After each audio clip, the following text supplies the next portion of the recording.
Well, g'day folks, it's Ando from Boss Outdoor with this week's fishing report. And I'm going to take you to one of my favourite little places in Merimbula. It's called Middle Beach. It's a special little beach. I could spend all day down there fishing, exploring rock pools, and I want to share it with you. So let's go. Okay, we're here. Just about to walk down the 1,000 stairs, but come along for the adventure and we'll talk about what's biting. Well, we've made it. Here we are at Middle Beach, situated in between Short Point and Long Point here at Merimbula. What a gorgeous little spot that a lot of people don't know about. What I love about this beach, it's protected from those winter southwest winds. So you can come down here in July, you've got people in shorts and shirts running around with their dogs. You can have a fish here, you can have a swim here if you want to brave the cold water. But what a gorgeous little spot right here, the base of Merimbula.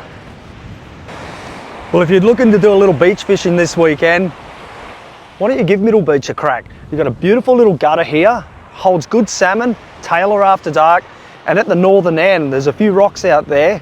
I think the nickname for it's called stinkies, but the brim that stack up on those rocks in winter are quite good.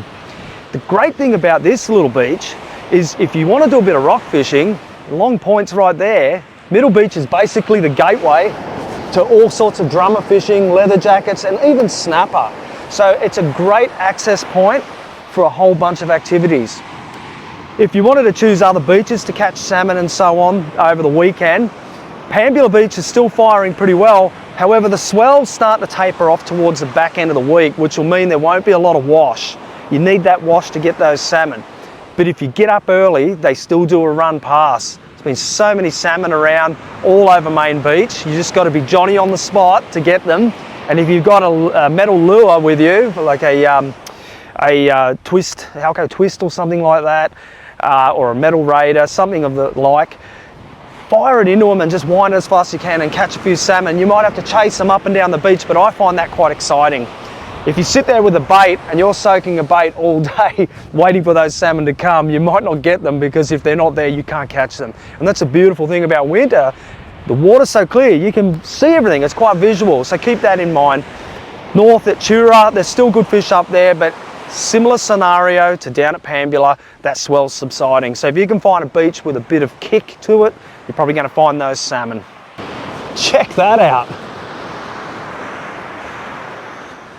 Well, if you're looking to do a little rock fishing, as I mentioned before, Long Point, heaps of bait here, Kunjavoy, and I'm going to show you that right now. So we found our kunji. This is what you're looking for. They're like little sea squirts, right? That's how you know it's kunji. You're going to cut the tops off those with a knife, scrape out the purple meat from inside, and use that for bait. Places to fish around here, right behind me. This little bay in here, you've got a great little ledge system across there, which is quite safe. Loaded with drummer. Put some bread burley in there and fish this kunji bait or peeled prawn, and you'll get drummer, brim, and leather jackets right there. Well, Long Point's not the only place you can catch a drummer. We have a plethora of ledges and rocky headlands, from Burmese to Green Cape. Our loyal customer, Abdul, he came into the shop the other day, wanted to catch some drummer. We sent him over to Short Point. He didn't get anything. There wasn't enough wash. We sent him over to Haycock, and bang, he caught 3 beautiful drummer. He's not the only bloke catching drummer. Sonny's been catching a few as well. This is the time of year to do it. Another fantastic thing to be doing this weekend, given the swell's going to be nice and low, is a little bit of diving. So crayfish. Who doesn't love crayfish? Whenever I go out for dinner, I order the lobster. Corey's been getting heaps of them and some nice ones. It looks like he's got a little southern red there as well, which is pretty exciting. Not to mention abalone. If you haven't eaten abalone, you have to try it. It is so yum. It's highly priced on the market, and we've got it right here. Like, there's ab right there. So anywhere you put a mask on and a snorkel and fossick around through the cracks and crevices and the kelp, you'll find crayfish and abalone like Corey and his family have been doing. Well, before we head into the offshore report, we'll shoot over to Leaf and hopefully he can tell us all about those tuna. Yeah, thanks for that, Buddha. If you're a tuna fisherman, you probably want to get out there the next few days. The weather looks mint, there's no swell, there's not much wind, the zero line is just off the back of the shelf, there's going to be fish to be caught. If you want to head north, chase some yellowfin, I think the best bite has been sort of Merimbula north for the yellowfin and Merimbula south for the bluefin. So get out there, find that zero line, hopefully you can see some action. If you're lucky enough to get onto one of these big yellowfin tuna this weekend, check out the sickles on them. Some of the fish haven't even been that big and the sickles have been massive. Such a good sight to see when they're coming up swirling underneath the boat, those big sickles, as we say, sickles for days. And you wouldn't believe it, not something that I'd go and chase at the moment probably, but there is still some marlin in the mix. So probably a little bit further up the coast now, but we're still seeing some marlin getting taken on stick baits, people fishing for tuna, chucking a big stick bait out and coming up with a couple of marlin. Pretty unreal fishing at this time of year. Well, thanks for that, Leaf. Great intel for those wanting to chase tuna this weekend.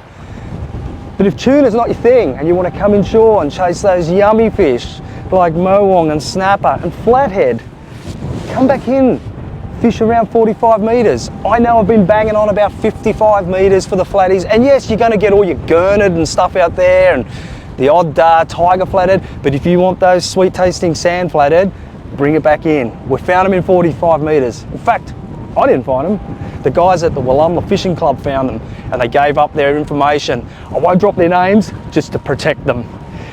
Corey's also been getting some out of Eden, which is fantastic. There's heaps of area down there. As long as you get off the reef and out into the sand, that 45 metre range, you're going to find beautiful flathead.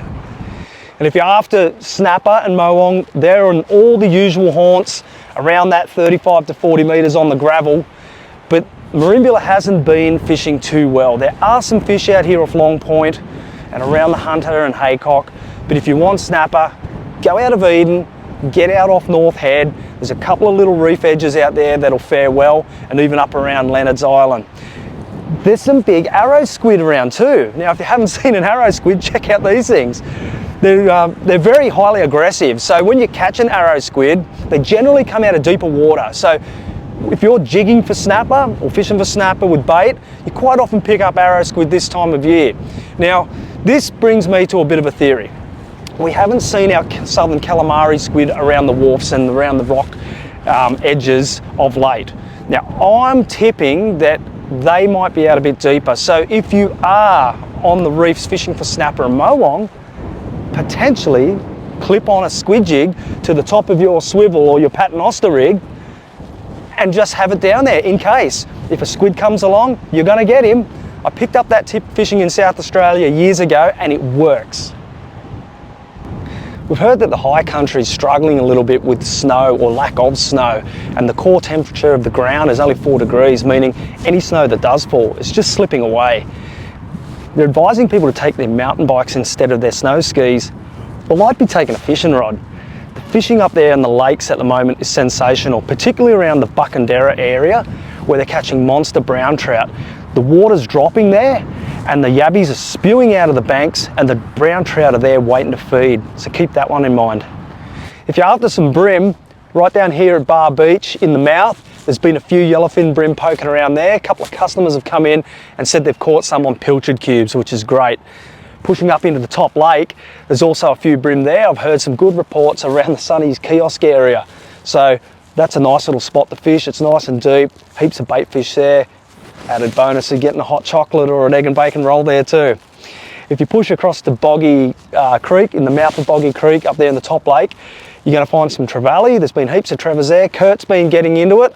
From that last week, he caught that beautiful flounder and he went back out that very afternoon and caught some trevally. He's got the bug, that's for certain. There's also some good bream down around the Eden Wharves. So it's not the sort of spot that you would typically sort of target bream or think that the bream would be there in numbers, but they are. If you get some burley around those pylons, you're going to get a couple of really nice bream there, with the chance of obviously some trevally, and there's been a few salmon poking around there as well. If you want to mull away, I don't want to say this too loud, but there's a few around.